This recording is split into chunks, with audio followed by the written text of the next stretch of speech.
We're going to be talking about honey, propolis, and homemade remedies and tinctures using homegrown, homesteading ingredients. So welcome today, and just thought we'd have a quick recap of last week's one.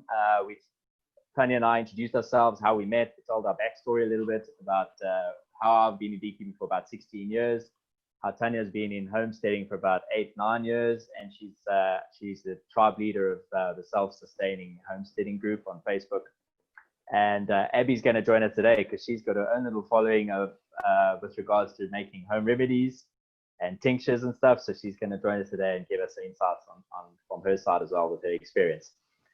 So welcome, guys. Glad you could join us. And we're a little bit late this morning, but yeah, we just had a couple of things we needed to just finalize before we joined you guys. So yeah, welcome and happy Friday. Yes, good day, everybody. It's lovely to see everybody. I see somebody, a name that I recognize from last time, Trevor Kettler. Welcome again. I'm trying to see if I recognize any other names at this stage. Emil, I see you there too. Well done. Thank you for joining us. Anybody else that I've missed that I can't remember the names, welcome. And the new ones, welcome too. And we're going to have fun today. We're going to share some really great tips, and we want to see your comments as well in the comments section. And if you need to say something, put your hand up. There is a little icon there by the chat where you can put your hand up, and we can give you at some stage a chance to speak or ask a question. All right. Yeah, fantastic. Let's get going. Yeah, so Abby, do you want to say hi? I did. Did you say hi? Okay, she said hi. Okay, cool. Right, yeah. So many years ago, as I say, 16 years started with the beekeeping, but more or less around the same time I got into herbalism. So I've got a fascination between the two things, and they're pretty much, I wouldn't say they're mutually exclusive, but there's a lot of cross-pollination with these two things. And in talking with Tanya, we found out that we both households have got a background in making our own home remedies and our own tinctures and balms and things like that. And as far as Beeware is concerned, we make our own creams and facial creams and wound balms, tattoo balms and stuff at the shop. And I know that Tanya's older daughter, I think, also does creams as well. In our conversation, say Tanya? Yes, she does. Yeah, fantastic. So I don't know if you guys, is she still busy with that? Do you want to tell us a little bit about that, or how do you? Nia stuff. Well, my daughter started with the range Buddha Macy. It was initially called Buddha Macy Beeld Squin about 3 years ago. And yes, it's changed to Buddha Macy alone at the moment, the name. Since then she has sold it, but she bought it back now about a month ago. So she's busy starting it up again. And we're excited to add some really lovely natural creams to the range. Yes. Yeah, brilliant. Okay, cool. So it's great that we're going to be able to collaborate on what, on what we're doing.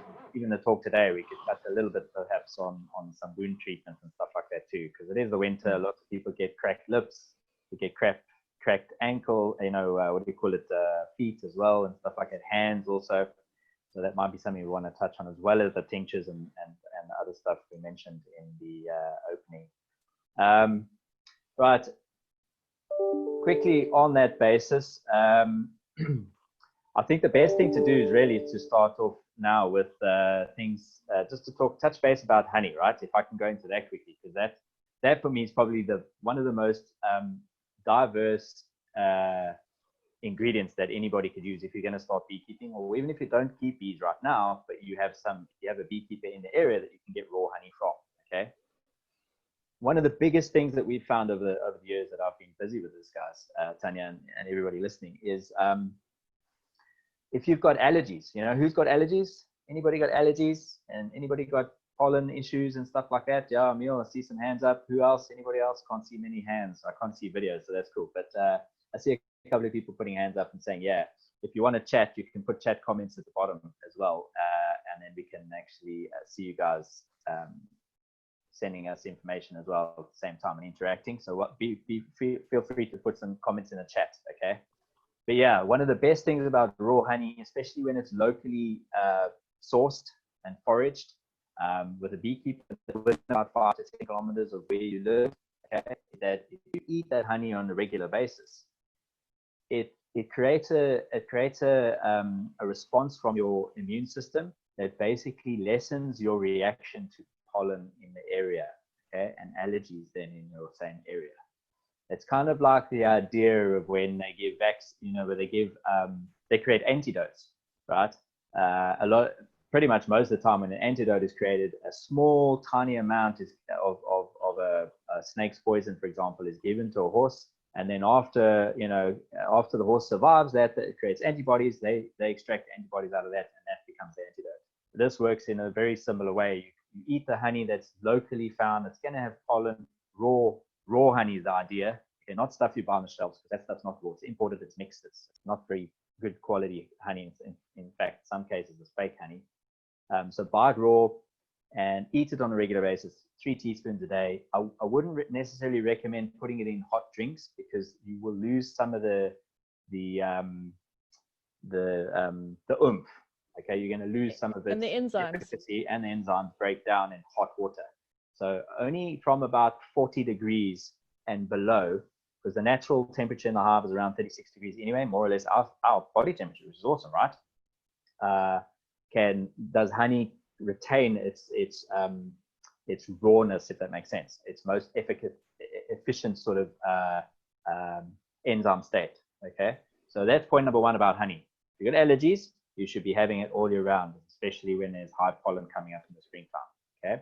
Warwick, I've got a great way to use honey. Add to this, Tanya. Yes, I've got a great way to use honey. We take honey and we add some sliced lemon with the peel. We add the sliced lemon in the bottle, and we add some ginger, grated ginger. And we can take quite a lot of ginger, because we do like the taste, the flavor of it. And it's got many medicinal properties as well. So we add the ginger to the lemon, and then so the jar is full, and then we just trickle the honey in till it's all in between all the pieces of honey, the pieces of lemon and ginger. And then you close it up, and then as you want to use it, you just add it to a glass of water or lukewarm water, and you enjoy it that way. It's really delicious. Brilliant. Okay, is that something you can drink cooled or warm? Yes, it is. You can have you it as add a tea, honey, but later when it cools down a bit. Yes, I would recommend first cooling it down a bit, yes, before you add that. So at lukewarm temperature or cold would be good, and you just shake it up and you drink it. And with the ginger and the lemon, it's got lots of vitamin C. It's got all its healing powers of ginger. So it's a good immune boosting remedy, definitely. Excellent. And the benefit about all of those 3 ingredients, right, also in both of our experiences, as you say, is that it's also expectorant. So it's really good for cough. And it's really good for sore throats with the lemon as well. And the honey is just going to add a little bit of sweetener, but it's also going to assist with immune boosting the system in all of those fronts as well, which is awesome. It's a powerhouse combination of a kind of a cold, a cold or even to lukewarmish type of drink or tea. Now, in the old days, that was actually a tea was actually referred to as a decoction, which is simply when you take ingredients, put them in hot water and boil it for about, 5 to 20 minutes. In our case, we normally just let it steep for about 3 to 5 minutes, and we're calling it a tea. But effectively, the actual name, the formal name of a tea is called a decoction. So anything that you put in the hot water or boil in the water for about 20 minutes is going to extract the real good ingredients out of that, and pretty much the active ingredients out of that. And then once you let it cool off, you can actually make it a cool drink, or mix it with something else. Mix some honey in there, or add some more fresh stuff into it, and then drink that on a cool, cool off, to cool yourself off on a summer day, or in the winter to boost your immune system as a tonic, basically. I want to add something to that. With a decoction, there's a difference between a decoction and a tea. Decoction is more your bigger pieces, like your bark or your root. And normally these bigger pieces, they need to be simmered for a while to get, as Warwick said, to get all the good stuff out of it. And so that you simmer for about 10 minutes, and then or 20 minutes, you've got a decoction. Where with the tea, some of the herbs are you have to handle them gently. Yes. They So are you throw. yes. So that's where the lovely teapot comes in. I adore teapots. I've got a whole collection of teapots. So Oh, when I great. make myself some herbal teas, I look at my teapots and I'm like, what am I feeling like today? Do I feel like roses? Do I feel like silver swirlies or whatever? And I take my teapot I want and I put in my herbs that I want to use. Let's say it's echinacea, and you add some water and you just let it steep. You don't boil it. So then you preserve the goodness in that tea as well. So and a lot of people think to make herbal teas or decoctions it's so hard and it takes so much time. It doesn't. You can make it really nice for yourself, as I say, with a lovely teapot and a lovely cup and a saucer, and it's just so much fun. Yeah, no, perfect. And I mean, as you say, the one trick I think is to note that if you're using stuff that is not leafy, if it's things like cinnamon or any kind of barky type of ingredient, then that does need longer, just to sit in and actually be boiled and simmered for a bit, at least up to 20 minutes, I would say. Yeah, cool. All right, then there's something else. So honey, I just touched on it. I mean, we could actually do a whole one of these webinars just on the ability of honey, okay? But I think that'll just be like maybe a little bit too intense, except for if you like somebody like me who just loves bees, and just passionate about bees. But just love all the things that you can do with it, with the ingredients and the byproducts from them. But another thing with honey, right, is that you can actually make something called a syrup. And this is pretty cool. It's a herbal. You can make a herbal syrup, or you can make a garlic honey syrup, right? So one of the ways of doing this is you take 2 to 4 heads of garlic and crush it in your pestle and mortar with a pestle and mortar, right? You got to open it up, not to the point where it's like pulverized, but just open it up so that the goodness from inside the garlic heads can actually come out, okay? And you can put that into a little jar of honey. So put the garlic heads into a jar, and then cover it with honey. And basically what you're going to do is make an infusion, which is called a syrup in this case. So you're infusing the honey with all the goodness from the garlic. And then you got to take about, I would say you got to leave that with, you could leave it in the fridge for about 2 or 3 days. And then when that's done, you can remove what's left of the garlic heads, throw those away, and then, or you could, if you want to, it wouldn't be a problem if you cooked with them, if you really wanted to use them as stew, because honey is a preservative. Eat it. You can eat it, yeah, and it is a preservative. Honey. It's been used found in Pharaoh's tombs where they were embalming animals and body parts and all sorts of funny things. And when they discovered these tombs, which are thousands of years old, those things are still preserved immaculately, 100% immaculately preserved. So you can eat it, you can use it in a stew or something, cook with it, and then what's left over, that honey is now empowered, if you like, or infused with the garlic as well. So it becomes like a medicinal honey now. You can do the same thing with onions as well, okay? And then how much should you be taking? Your dosage, you're probably looking at about a half a teaspoon as a tonic. But if you have a flu or a cough that's coming on, I would take a teaspoon 3 times a day, as is, just straight, And then just warn your family members, because you're going to have a bit of garlic breath for a while. Not just that, hey? I want to add to the onion. The onion is one of our favorite remedies in our house as well. It's such a simple ingredient. But if you have like organic onions from your garden, it's such a treat, because pneumonia, bronchitis, anything with your respiratory system, with mucus, you can either put a poultice on your chest, and just be careful. Some people are a bit sensitive to the onion, so you put it inside a cloth, you crush it inside and put it on the cloth on your chest. Good idea. If you feel sensitivity, you can take it off and you put it on back later. But also what we do is we make onion water. We take 1 liter of water, and depending on how severe the respiratory infection is or the mucus load, we take take up to from 1 to 5 onions, we chop it up, we put it in the water and we simmer it, and we keep topping up with boiling water so the water level stays at 1 liter. And when the onion goes see-through or the water starts discoloring, sometimes the water goes grayish, sometimes it goes yellowish. So whichever color it turns, it doesn't matter. It depends on the variety of your onion. Then your water is ready. So you put it through a cheesecloth and you press out all the juice. And you can, once again, if you want to use the onion in a stew, you can, but the water is what is important. So you're left with 1 liter of onion water. You can cool it down a bit, and then you sip this right through the day. And we've had some remarkable results, especially with elderly people with bronchitis or pneumonia. We've had some really good results with clearing that up for them when everything else has failed them. Very good remedy. I recommend onion very highly.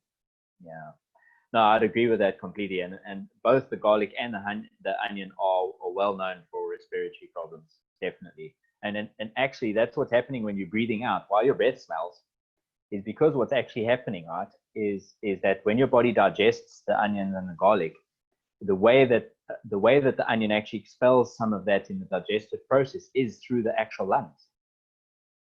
So literally you're actually getting a lung cleansing when you eat and or drink anything to do with garlic and onions. It's amazing, actually. And it's quite. Yeah. And it's got antibacterial properties, both of them. So. Exactly, antimicrobial, antiviral as well.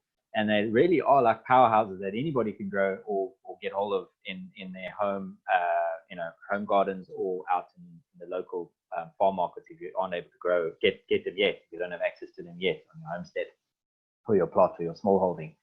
But yeah, excuse me, they are phenomenal for, especially at this point in time, especially with this kind of, it's not, we don't really want to get into mention too much about the pandemic, but any time at the point where there's winter time and you've got the opportunity or the risk really of having anything to do with pneumonia or some kind of cold and flu, it's really good for that as well.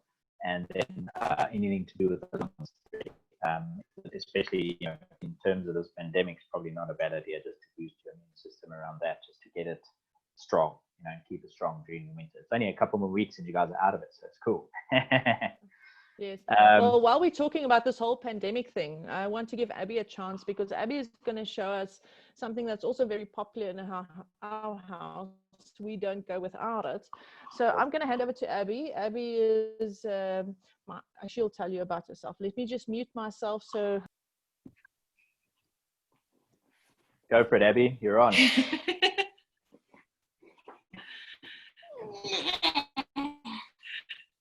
Come, Abby. All right, Mummy will sit with you.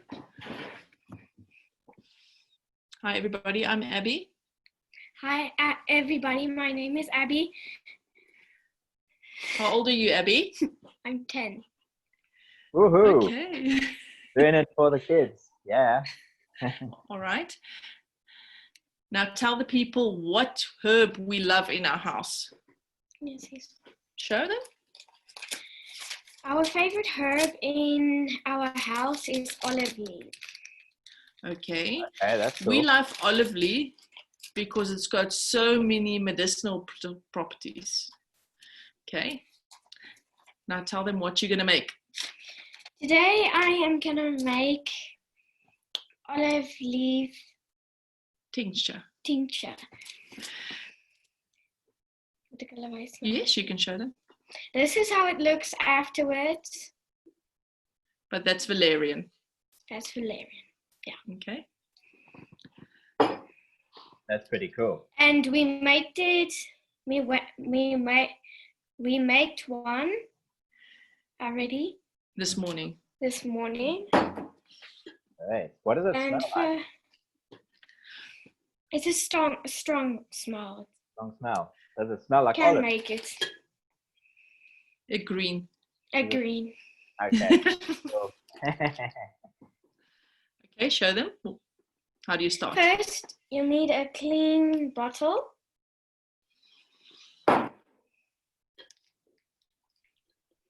Yes. Let me help you. First, you pour in the olive leaf. How much are you guys pouring in roughly? Oh, okay, it's quite cool. Cool. Yeah. All right. About 2/3. Mm-hmm. Nice. Give it a nice tap on the side of the glass. Great. That's cool. Making some room. Awesome. Okay. What's next? Then you take Alcohol. alcohol. Oh, We wait. use vodka. Wait, can I have a shot? Okay. And then what? Then you Don't pour have a it sip. in. No sips for you. Okay. Oh, you wait.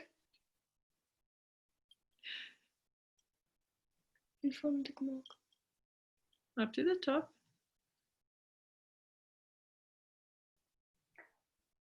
And everybody in South Africa is going, no, because they can't buy this. Oh, you know where the alcohol is. Party of yours this weekend. Pas. Maak net gou droog asseblief. The lid. Then you put the lid on. Okay. Then you shake it. No way. Shake it up. Shake it up. Hierdie toppie wat I see on my mama. Like Okay, and then what? make you a herbal cocktail. Okay, show them what you put on. Don't forget to Then add you ice. put a label on that you don't get Correct. confused. Good point.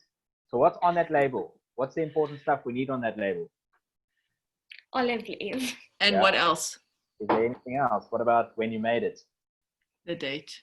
The date. Good, good, good. Yeah, that's important. And eh? how long does it stand to be like this?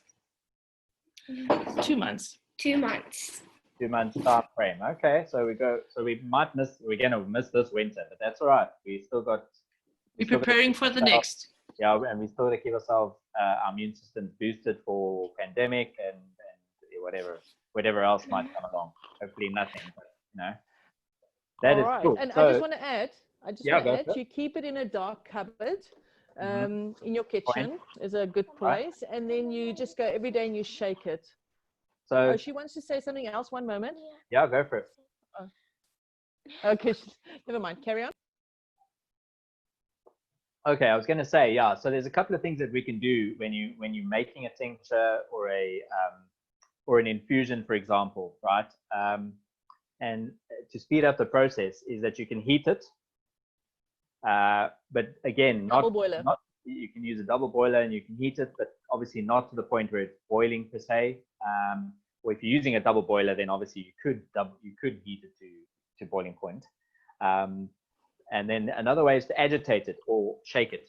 So moving it every day, twice a day, like you were mentioning, Tanya, is perfect. And that does speed up the process. It moves the ingredients that are inside that are being infused into the alcohol around. So this allows more of the stuff to infuse into the alcohol, get drawn out of the alcohol. And then, so those are the two main ways of being able to speed up the process of when you're creating a tincture of some kind. Now you could throw, when you're finished, you could throw some honey in that, and that will also take a little bit of the bite off of the vodka or whatever other alcohol you're going to be using. The olive leaf is pretty bad. It doesn't taste good. That's why I say you could add some cool honey into that. Alternatively, if you don't have honey, you could add, not ideal, but you could add a bit of sugar, But I would prefer to add the raw sugar, the unbleached sugar, if you can get hold of that, or even coconut sugar would be cool. Actually, coconut sugar would be much better. And if you want to go that route, I would rather just do it when you want to use it. I wouldn't store it in that way. No. And what you also can do is you can take your 10 drops, because what we do is we use 10 drops at a time, and you can add it to a quarter of a glass of water. Then the taste is not so bad. And when anybody's got flu or anything in that house, even a bladder infection or a urinary tract infection, we use olive leaf, 10 drops every 15 minutes for like half a day, and we add stinging nettle tincture to it. Very good results for us as a family. And people just remember, we are not medical doctors. This is out of our own experience. Warwick is a herbalist, but we just homesteaders, so this is what we use and what's working for us. And obviously what we're telling you guys here, what we're sharing with you is our personal opinions, and none of it should be taken as medical advice. But if you do your own homework, yeah, thanks for that, Tanya. If you do your own homework and follow up on some of the stuff, you know, this format, our webinars are meant to be educational and informational, but not taken as, you know, a professional advice, if you like. Although, obviously, me being a beekeeper for 16 years might be okay for you to take it as professional advice. But yeah, just bear that in mind. But I think what's important is that you know, things like the tinctures like this, for example. The beauty about it is that can also last. It lasts ages. You know, it doesn't really have a shelf life. It lasts very long. Yes, if you store it correctly in a dark bottle, like a brown bottle, in a dry, cool place that is dark, you can keep it for a very long time, and its efficacy is very high still. Yeah, Yes. Okay, looks like we've got a question. Sinyangwe, George, do you have a question? Can you wave at us?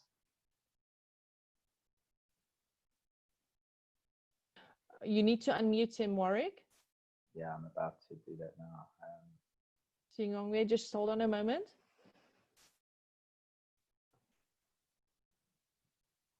While we're waiting for the unmuting, I just want to say, Tapelo asked if I use raw ginger. Yes, raw ginger. Yeah, I've put a comment in there. Thanks very much. Raw. Yeah, definitely. Are you able to unmute, George? I've tried to, but he's not. He needs to. He needs to accept the unmuting, but he's not. Okay, George, George, check on your screen and unmute yourself.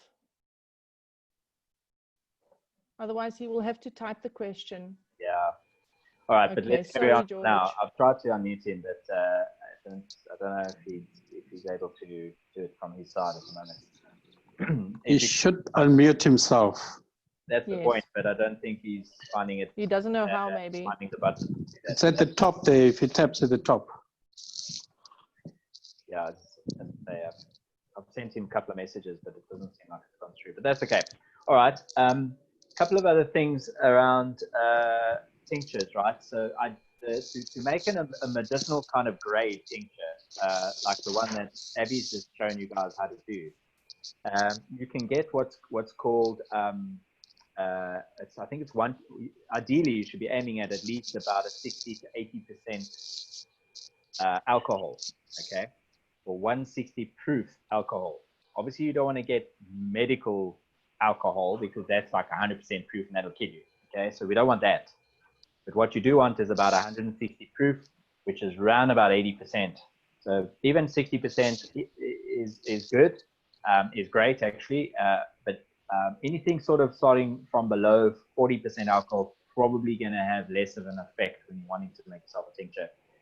In addition to using something like vodka, okay, a very time-old remedy that's been used in across the globe is literally taking wine, for example, which is also a very useful format of tincture. Obviously, the percentage there is not very high.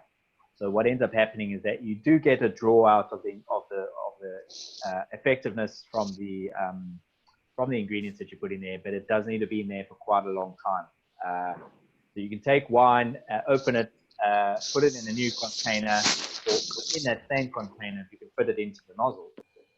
You can put things like chilies are good, small pieces of garlic are good, cinnamon sticks, anything that's kind of hardcore can go into the bottle of wine and just live in there for a couple of months, 3 months or so. And what happens is that it changes the constitution of the wine by infusing it with whatever ingredients you put in there. So what are some of the cool ingredients that you can use for lungs and for wind boosting? So anything to do with lavender is pretty good. Lavender, rosemary, they are both antiviral and antifungal and antimicrobial. Okay, so lavender, rosemary are fantastic plants to not only grow in your garden, but to eat and to make teas out of and to drink and to put in infusions and tinctures, okay, like we've explained today. And they make very nice complementary kind of ingredients with any of the things that we discussed today. Besides, I think that one that we talked about, that Tanya alluded to earlier on, which was the honey, ginger, and lemon. You could put a little bit of mint in that one actually, which would probably make it have a little bit of a different flavor to taste. But remember, all of these things that we're mentioning today, they're not just for flavor, guys. This is the thing, is that the medical and pharmaceutical industries have sort of worked very hard at sort of removing the idea that what we eat actually has a medicinal factor in our diet. Okay, so literally that saying of you are what you eat basically is pretty accurate, because anything that you putting in your body is going to get absorbed. Anything you put on your body is going to be absorbed within 5 to 10 minutes, okay, as well. So through the skin, that's the biggest digestive organ if you think that way. Now, things like mint are great tasting, but guess what? They're also stimulants, okay?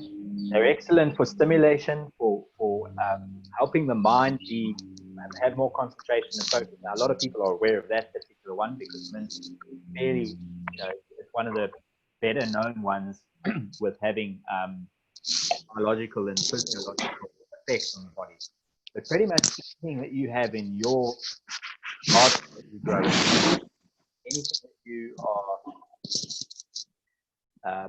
anything that you are having and cooking with and using in your cooking, any kind of herb or spice even that you are growing or cooking with is going to have an effect on your body, okay? And just like we've spoken about garlic and onion, it sounds a bit crazy that something we probably cook with every day, or at least every week, once a week in meals, can actually have antimicrobial properties, but they do. The same thing goes with thyme.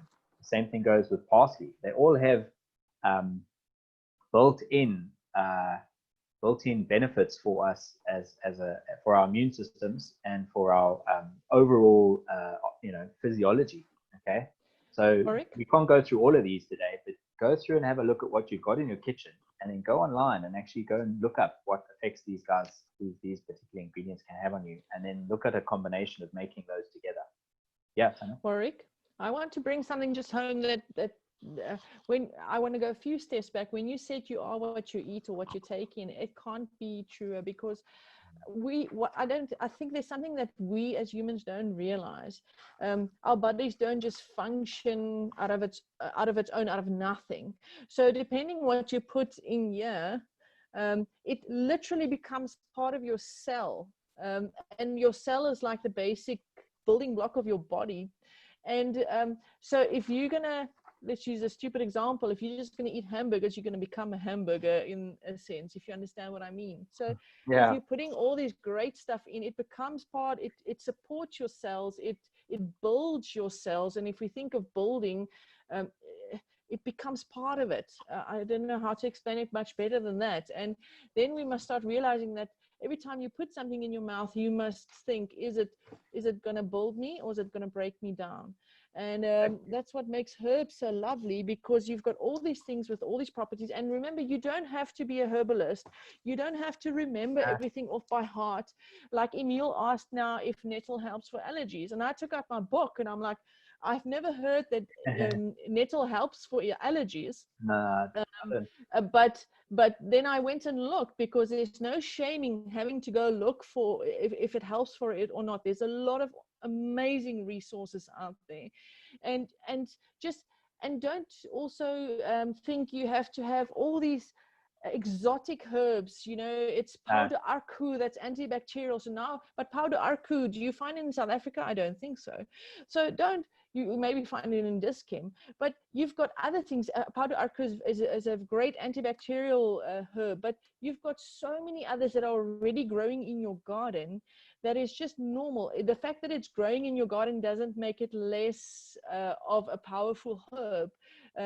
It's just a different one that is found in our area, and it's something we have to learn, because over the years I have got herb seeds from all over the world, but they don't want to grow here, and it's cost me a fortune to get them here, and I can't get them growing. So I realized, well, God has placed so many things on this earth, and we've got a climate, and we've got certain herbs that really grow by us on our homestead. So let's focus on them. If you look for an antibacterial, antiviral, antimicrobial, and you look for a respiratory herb and expectorant or whatever, and you'll find it in a lot of the common herbs that we do have. So just start using them, guys.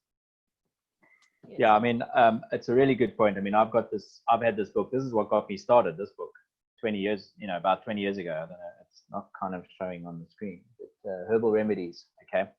And the beauty about this is that this book has got, you can't see it, okay? It's literally got a family health chest recipe section at the back, So it's got things like, you can make a shock remedy. You can use lavender essential oil, clove oils, marigold tinctures, a general cough syrup, a relaxing tea mix for adults, garlic honey, which is what we've spoken about today, indigestion tea, which is pretty much going to have parsley, chamomile, and ginger in it. If you're feeling sick, for example, if you're feeling nauseous, ginger, a very small amount of ginger is actually really good. It's a calming herb for the stomach, for the entire digestive system. Okay, that's what garlic is effective for example. It's not just something that makes your Chinese food taste great. There's tea mixes for women when they're on pregnant, and then stuff. And this is something that's important as well, is that you do need to be careful if any of the listeners or anybody who you may want to share this information with. If a lady that you are talking to is looking to fall pregnant or is pregnant right now, then they need to be very careful of the types of food that they eat, because it can actually affect the ability for them to fall pregnant, and secondly, once they are pregnant, for the risk of that pregnancy as well to not be successful. So can I add to like that? parsley are fantastic for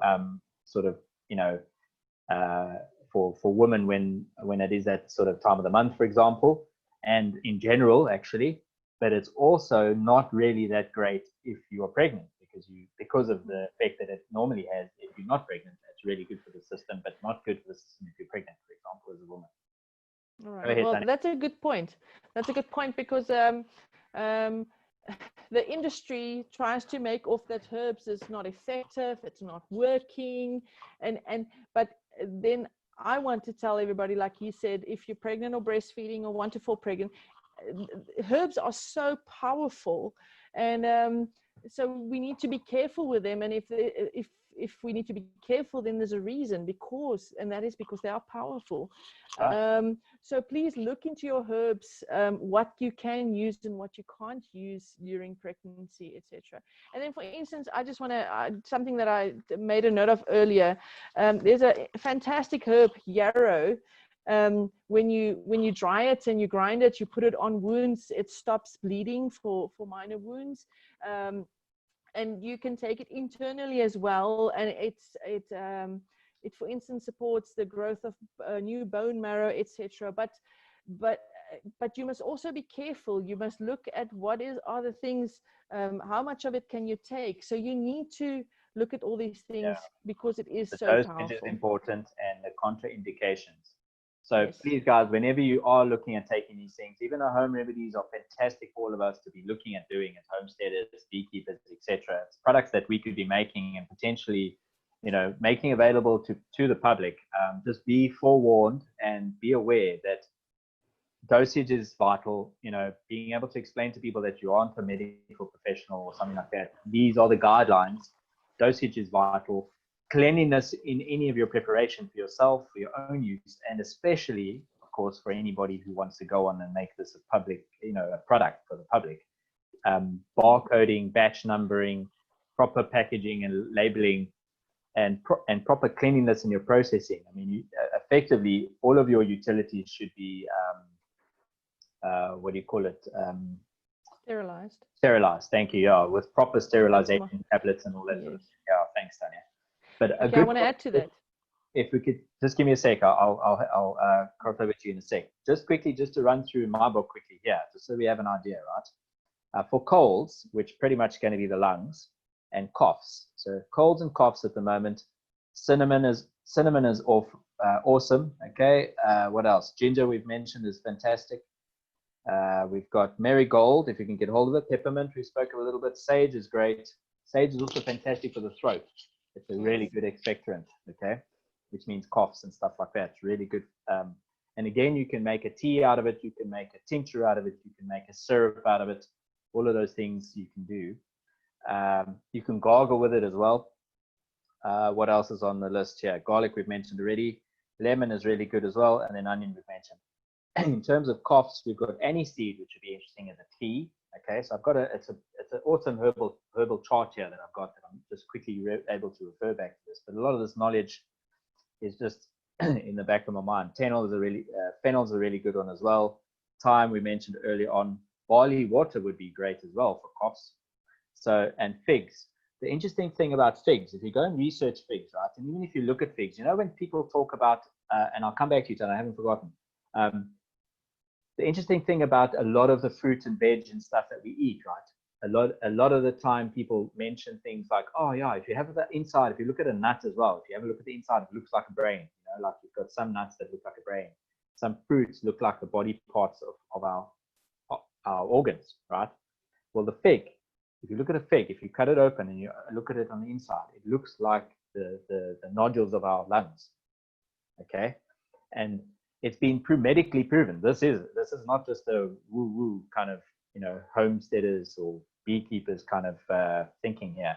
It's been medically proven that figs are pretty much the fruit of the lung, if that makes sense. So if you can eat it, if you eat jams, if you are drinking fig juice, that kind of stuff, making a fig syrup out of honey or sugar if you don't have honey available. I've got a herbal serum remedy that I think we must just go, a recipe, sorry, quickly that we can go through before the end. But yeah, figs are also an exceptionally good fruit at the moment for anybody with lung problems and or lung related illnesses, to be eating it on a regular basis as a tonic. Okay, so sorry, Tanya, over to you. Okay, well, while we were talking about figs, I'll get back to my other point in a moment. I just want to give you a story about figs, and this is not an internal use.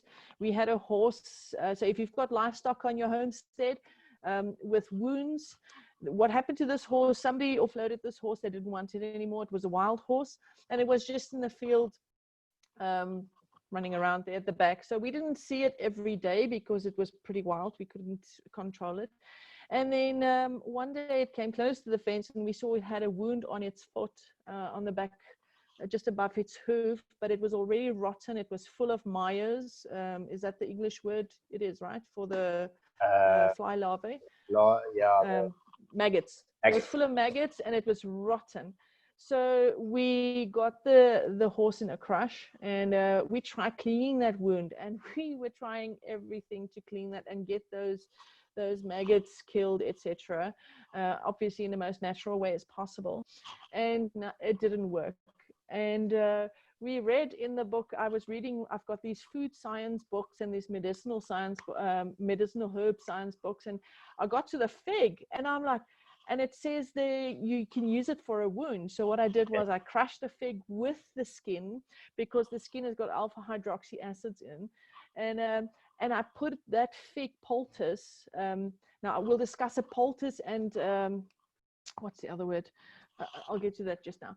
We'll discuss the difference between that as well. But I put a poultice on the leg and I wrapped it up and I left it for 12 hours.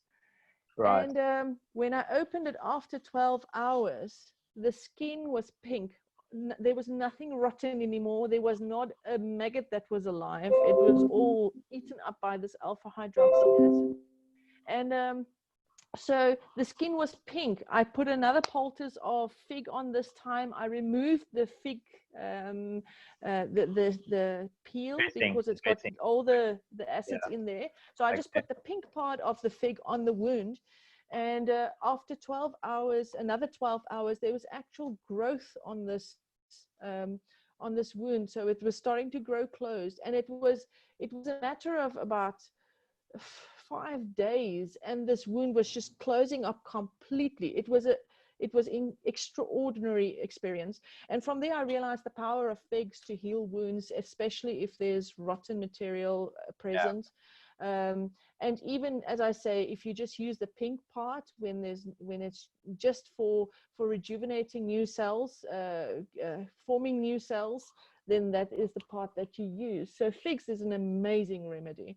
All right. So, but what I actually wanted to speak to you about is the sterilization of your equipment. He was talking about you need to make sure your stuff is clean. So you can boil your pots or whatever you want to use, and then you can even put it in the oven. We have an ozone machine, so we put the pots in water and we ozonate our pots, and that sterilizes it pretty well.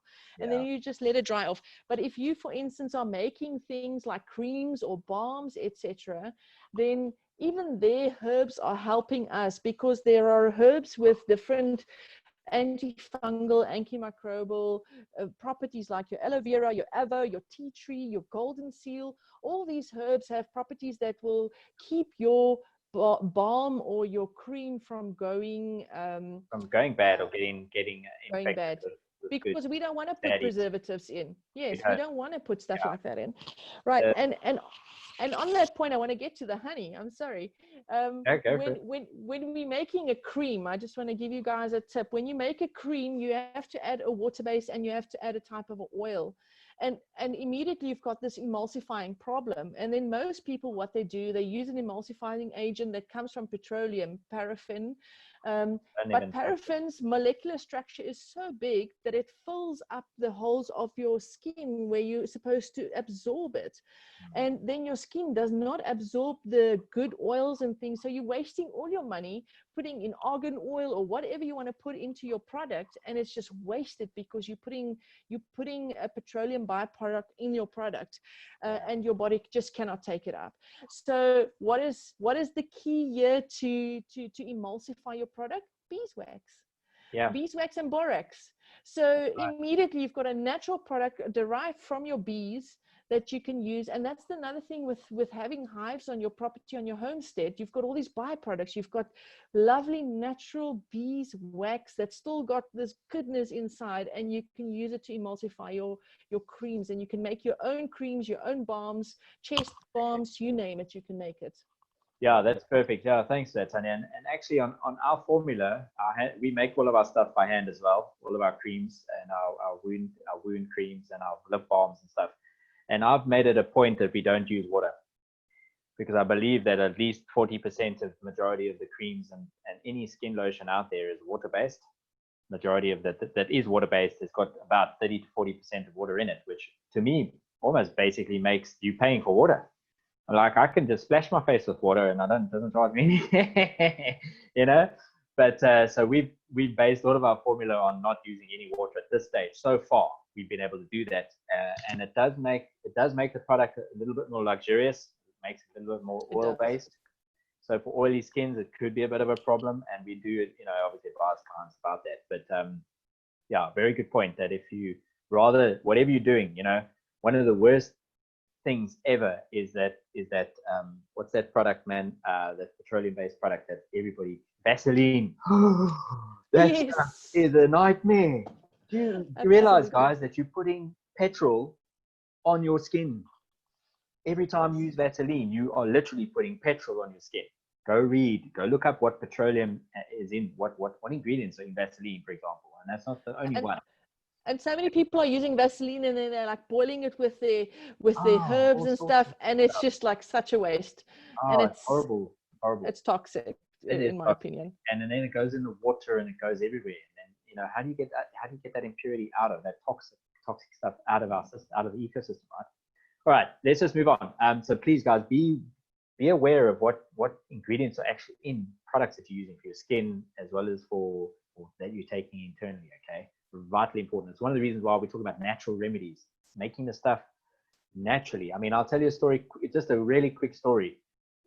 During the process that we've been making some of our creams, my mother left a jar of one of our test products. She left the lid off by mistake, and she went out and she went and did her stuff. She went shopping, went down to Pick and Pay and stuff, and it was at least a half a day by the time she came back. And then she didn't obviously see this jar sitting where she left it, because it's not where she normally spends a lot of time during the day. But by the time she rediscovered this jar and realized, the lid's gone, okay, there were ants, a line of ants that had found this jar, discovered this jar because it had the beeswax in it. Okay, it's one of our products, and which we sell at Beware. We have obviously locally foraged beeswax available, cosmetic grade stuff for anybody who wants to make their products. These ants were busy in this jar. Now remember, it was a ready-made product. It was a formulated product, right? That these ants were now collecting some of the cream from this jar and taking it back to their ant home. Okay. And that's the beauty of it. If you want to put it on your skin, you must be able to eat it. Able to eat it. And if the ants are able to eat it, and I promise you they didn't die, they were fine. That's the kind of product I want to endorse and have on my skin or have my family using, for example. So I know in the highlights we also talked about. So we talked about honey. We talked a lot about honey, but there's so much more about honey we can talk about. It is an excellent wound treatment as well, and it's an excellent face mask user as well. Okay, and I'll quickly 30-second story about also on my side from my uncle. He's got some Arabs. He's got about 3 or 4 Arabs up in the Zanin area where he's a forester. And his mare actually somehow got herself caught with her mouth. She might have been rubbing, or she might have been doing this with a fly or something like that. And she caught the whole side of her lip from the corner of her mouth, about so much of a down from her mouth on the lip, all the way back to almost by the back of her jawbone. Okay, open. And so it almost looked like she was one of the African ladies who get the lip extension thing with a coin in the, with a thingy in their mouth. I don't know if you guys know what I'm talking about, but they get that, they do that, or the ear, the ear enlarging thing. It almost looked like that. And because she was pregnant, none of the vets in the area they didn't want to give her any treatment, any medical treatment. And they said to her, because if anything happens to the foal inside the mare, they're going to be responsible. So all of them were hands up. We're not touching it. We can't give this pregnant mare any treatment because it could harm the pregnancy. Okay. So he called me and he told me the story, and I said to him, Rodney, I'm going to send you two of my raw honey, jars of raw honey. I said, and you put this on twice a day. Just rub it on.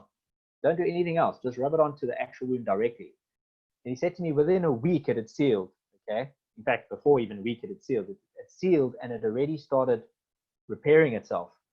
The next time I went to go visit, and I mean, he sent me photographs beforehand, but the next time I went to go visit, I said to him, listen, man, which horse was it? And when he took me to go see, he's like, can you tell which one? And I'm like, no. And I had to go like really up close to actually see. And on the one mare, there was this literally like a faint line, like what do you call it? Like a trace line of where the scar had been, where the scarring had been. And he used nothing else but honey on this mare, because all the other vets that came to see it afterwards were actually blown away, and now they've been converted into using honey as a wound treatment on their horses, especially when there's a pregnancy involved. So bear that in mind for skin treatment as well. Now, I want to move a little bit away from honey. We've talked about a lot. There's a lot more to talk about.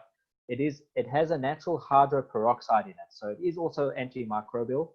It's antibacterial, antifungal, antiviral. It's all of these things because of the hydrogen peroxide in it, natural hydrogen peroxide, okay?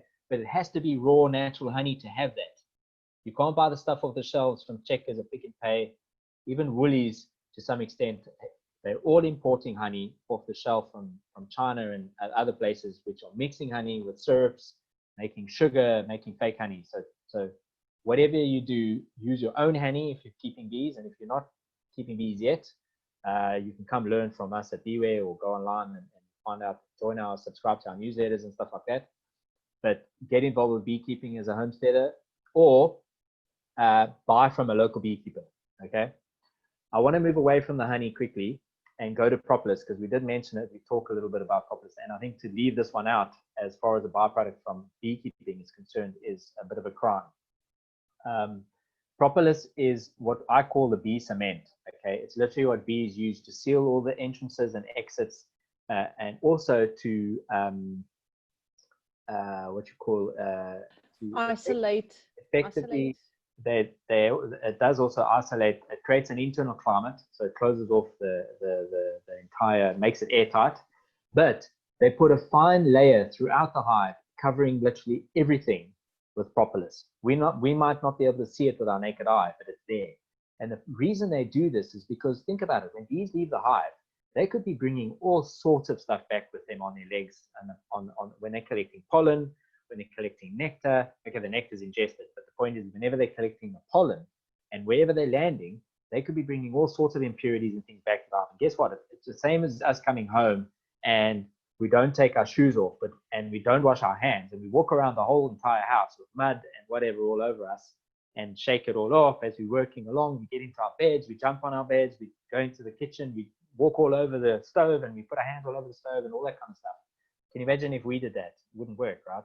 We wouldn't survive that on a microbial level.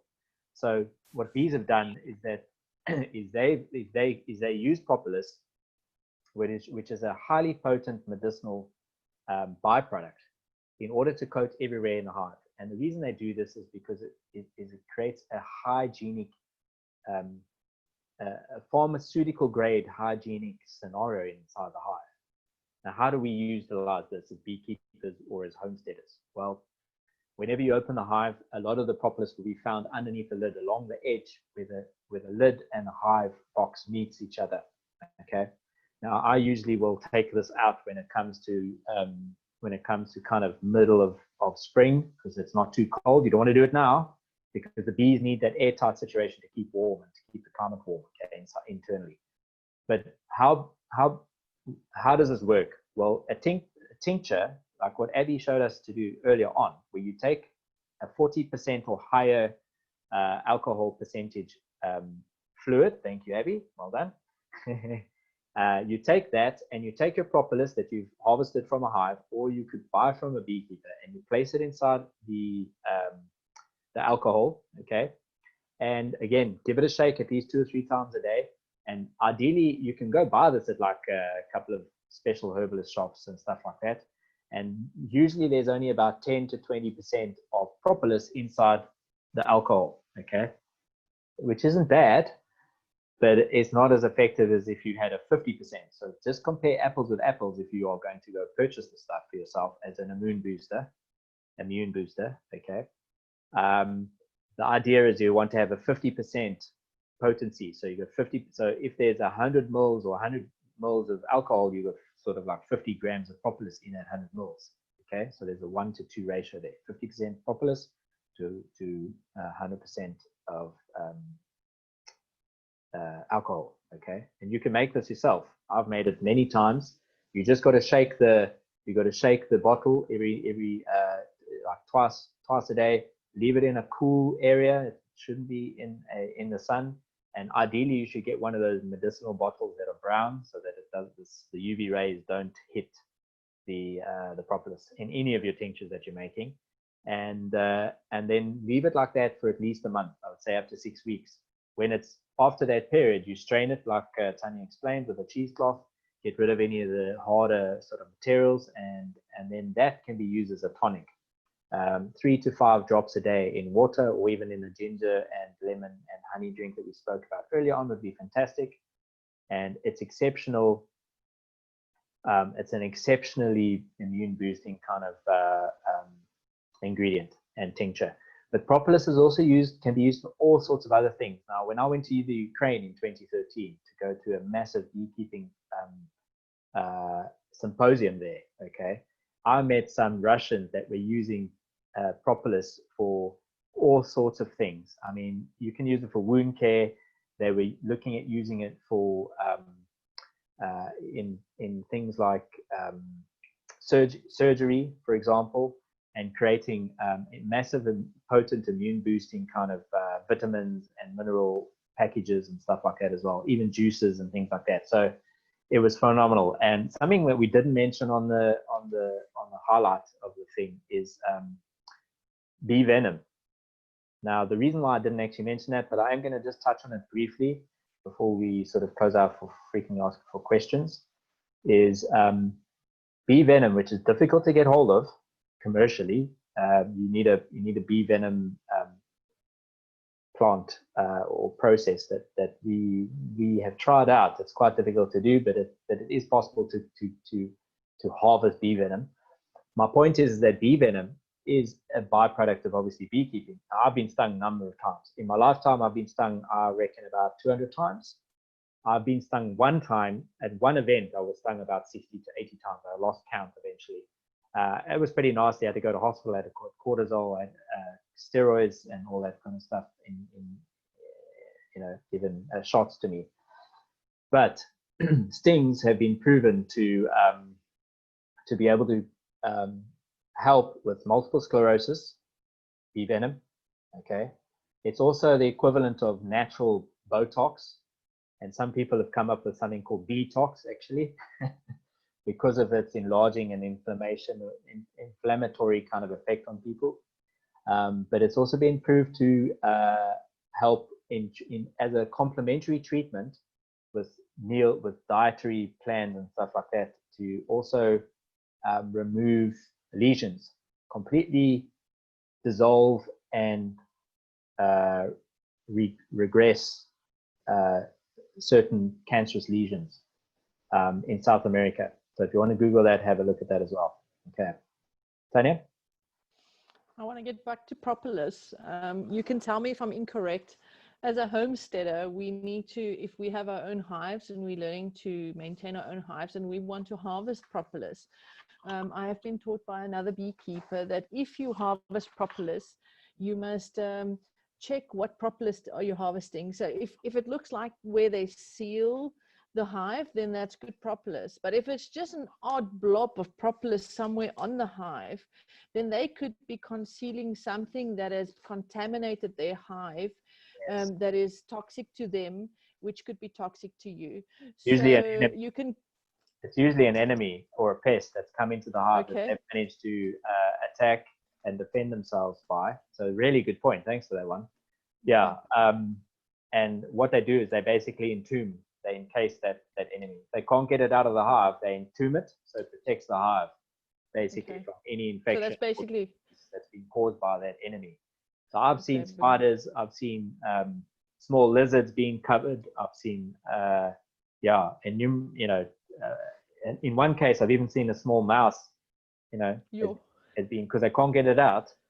The mouse has died in there for whatever reason, and they've actually entombed it. They've covered it with propolis entirely, and basically buried it inside the hive, inside a casing of propolis, because it's that potent in being able to protect them and keep them hygienically clean. Yeah, phenomenal point. Thank you. Well done. You can get propolis trays as well. Actually, it's a good point. Yes. So how do you harvest propolis on a commercial sort of element, or more on a homesteading element, more planned, and homesteading, more planned way, instead of just kind of scraping it like I kind of used to do years ago.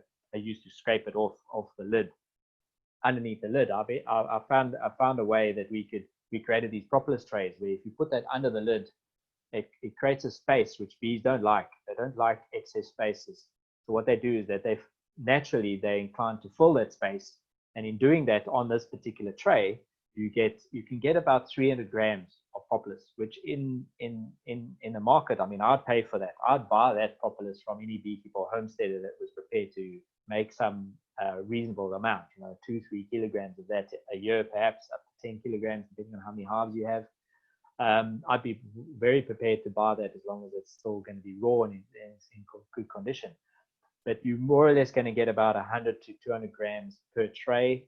And the way to harvest that is that you remove it from the hive, obviously, and then freeze it. And then when it's frozen, you lay some newspaper down on the floor or on a large table, and you're going to literally take it out and you're going to twist the tray. And then like ice cubes. Exactly, that cracks and breaks the propolis that's been sealed into place, falls into the newspaper, and you can collect it from there. And it's clean propolis, because once it's defrosted, it will become more or less, it becomes quite pliable. You can make it turn it into a ball or some kind of shape, and then it's very manageable from there.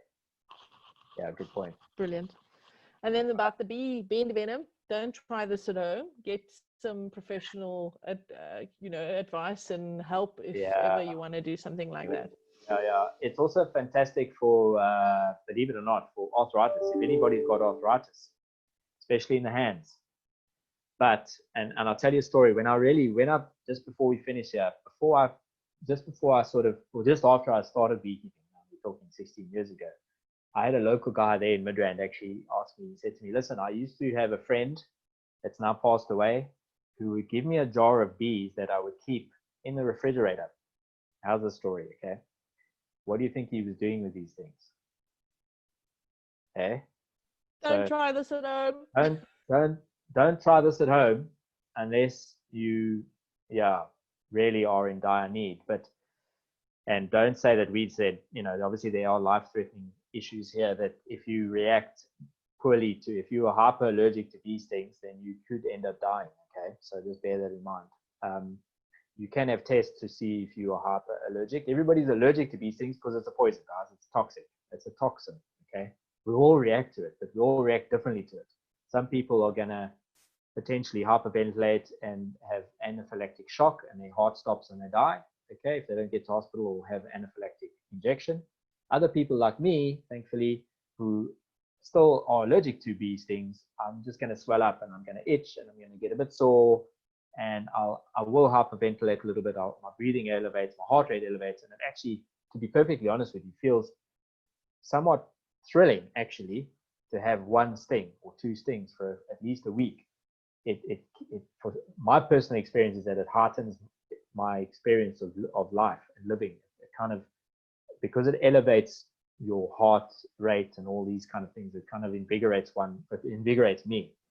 But while this old chappie was phoning me to say my friend has passed away, he used to be a beekeeper, and he's now looking for another beekeeper that would give him a jar of bees. And the reason why he kept them in the fridge is because the bees kind of go dormant when they're kept in the fridge below like a certain temperature, they'll go dormant. And then what he would do is he'd take one out a day, and on his hands that he had terrible arthritis. I mean, he actually sent me photographs in the old days. The terrible arthritis where his fingers are bending and all sorts of stuff. He would literally take one bee, or one a week, for example, and he would literally let it sting him, let it revive, and he would let it sting him on that hand. And that sting would alleviate his terrible arthritis for at least a week at a time, where, things he tried from doctors and this and that just couldn't compete. So anyway, there you go. An interesting. Bee stings are not good for me. I'm very allergic. I must tell you that. So people just be careful, please. Please be careful. Please don't be a hero and go out and try and sting yourself with the bees, please. Please get tested before you do any of that. Make sure you check with the doctor and be sure that, excuse the pun, but be sure that you're not going to have an adverse reaction to this. Okay. It's not medical advice. It's not a medical treatment that any doctor would prescribe to anybody, and neither are we. I'm just telling you my personal experience of what happened and how I've felt when I have had stings.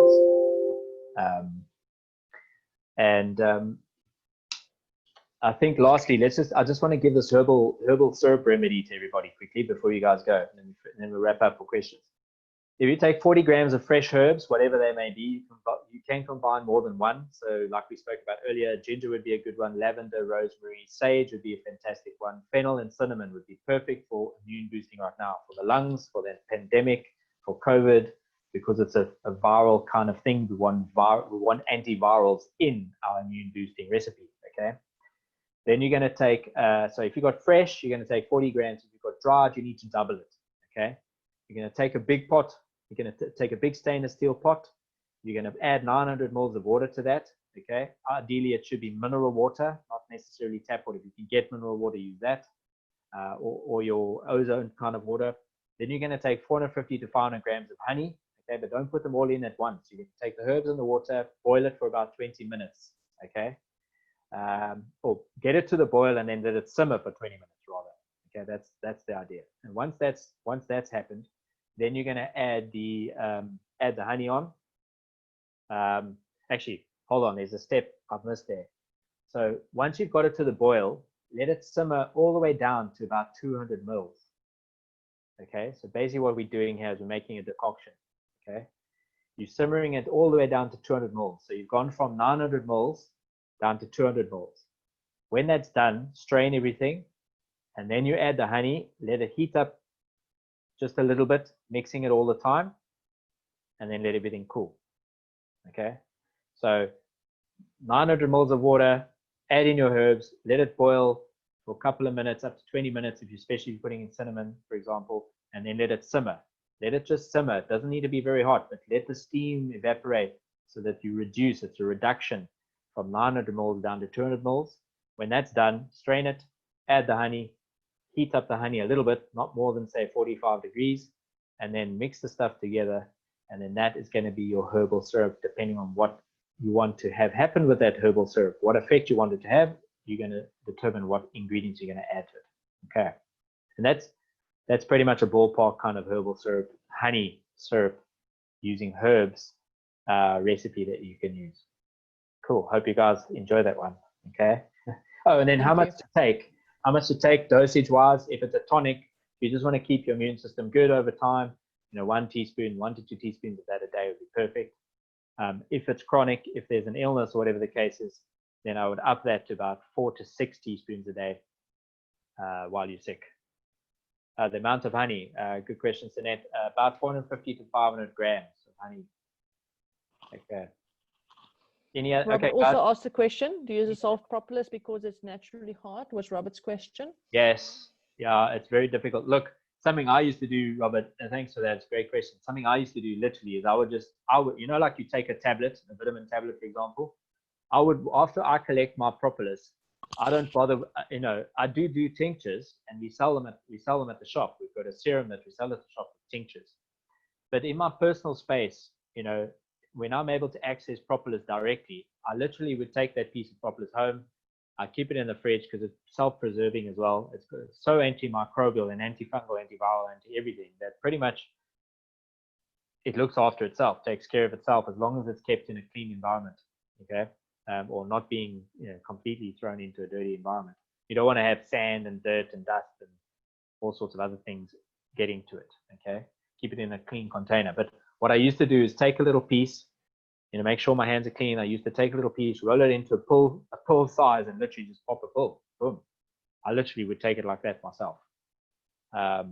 So that is possible for you to do if you want to do that for somebody in order to make that into a product. Again, you need to be probably wearing gloves in order to do that sort of thing. You've got to think of it as a medicinal product then if you're going to sell that kind of thing.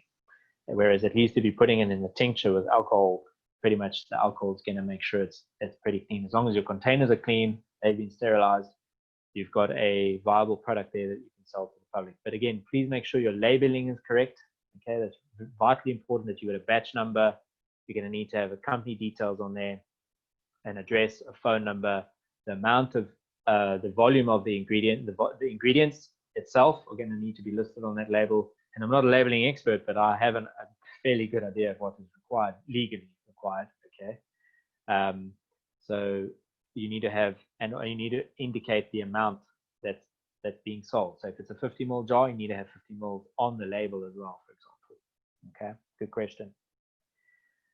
Yeah, don't heat the honey to boiling point.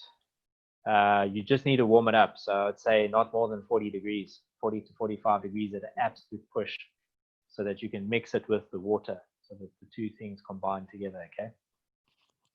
Good question. Is there any other questions? Any other question, guys? Bring it on. I know we've gone over a little bit, but thank you for sticking with us so far. Tanya, have you got any other inputs? What from your side? Any other inputs quickly? Well, we've got the herbs in our garden. Let's use it. Most of us have access to honey and wax. Let's use it to make our own products. And with this whole thing of lockdowns and everything, things are not available as they should be. And it's teaching us to get back to our roots, back to basics, back to our natural remedies, what our grandparents used to use, look up our grandparents' notes on what they used, and let's keep this knowledge preserved and use it for our benefit. Exactly. Yeah, because let's face it, guys. I mean, just because, if you take whatever the pharmaceutical industry is putting together in a pill, where do you think they get the ingredients for that? You know, They're isolated from herbs. it's isolated exactly from the plants and food that we eat pretty much every day. Majority Yes. of it is from the active ingredients in those food groups and foodstuffs that we eat. You know, but the problem is that the body doesn't necessarily recognize it anymore when it comes in that format. Because it's Because it's- isolated. Because it's isolated. It requires all the other elements that are involved in the food that it actually was packaged in for the body to Yes. fully recognize and harness its ability to heal itself, to heal our own bodies. It's like vitamins. Some vitamins need other minerals or vitamins to be absorbed. So it's the Exactly. same with our Same. food. So let's take our food in whole. We enjoy it. We take all the benefit we can. Thanks, That's it. guys. Perfect. And sorry, guys. I mean, an hour and I know we've gone over here, but an hour and 15 minutes is just touching the surface of what we probably could have been talking about here. I mean, I haven't even spoken about royal jelly and what royal jelly can do as well for people. But, I think we can just do run that out of next time. Yeah, we run out of time. So if you want to go and listen to the episode 1, which we had last week Friday, you can go to I'll put the link down here quickly in the chat. You guys can pick it up from there. Otherwise, you should have received it in an email from me. But we do have the replay from last week available there. We'll have the replay available from today by the end of the day. But tomorrow morning, I would say we could have that available for you guys to watch and share if you like. And then if you guys go and like and share our pages, that'd be awesome. So Tanya's with self-sufficient homesteading and gardening group on Facebook, and I'm Beware ZA on Facebook. So yeah, come and join our pages, come and join our communities, and let's build this into something that's really phenomenal. That's sharing this whole movement into being able to be self-sufficient, growing with heirloom seeds, keeping bees, husbandry work where you're able to look after ourselves and use all the byproducts that come with that. That's the beauty of this whole idea, really, the concept, right, Tanya? Yes, and we'll get to the byproducts because I think that's a really good one because there's so many things to make with byproducts of honey and bees. So we'll get to that as well. Lovely, yeah. Awesome. Thanks, guys. Great, Abby. Thanks again for also showing us how to make your tincture. Well done. It was the first time on a Zoom call. Thanks, guys, for being patient with her. Yeah, no, it was great, man. And you're welcome to, come on board again, show us something else that you know in future, okay? It's lovely to have you on board. All right, guys. All right. Thank you. Thank you. Yeah. Thanks, Bye-bye. guys. Anybody got any questions before you go? I mean, I don't know if there's a couple have been put on the chat thing, but if anybody's got any questions, now's your time to shine quickly. The next 5 minutes quickly if you've got questions. I think that everybody's out. Thanks, guys. Yeah. It was Cool, really guys. good. Thanks a lot. Thanks, Have Robert. a great weekend. Thanks. Ciao, Robert. All right. Warren, Good to see you bye. again. You're welcome. Good. Bye. Bye. Bye-bye. Warren, just stay on. I'll chat to you afterwards.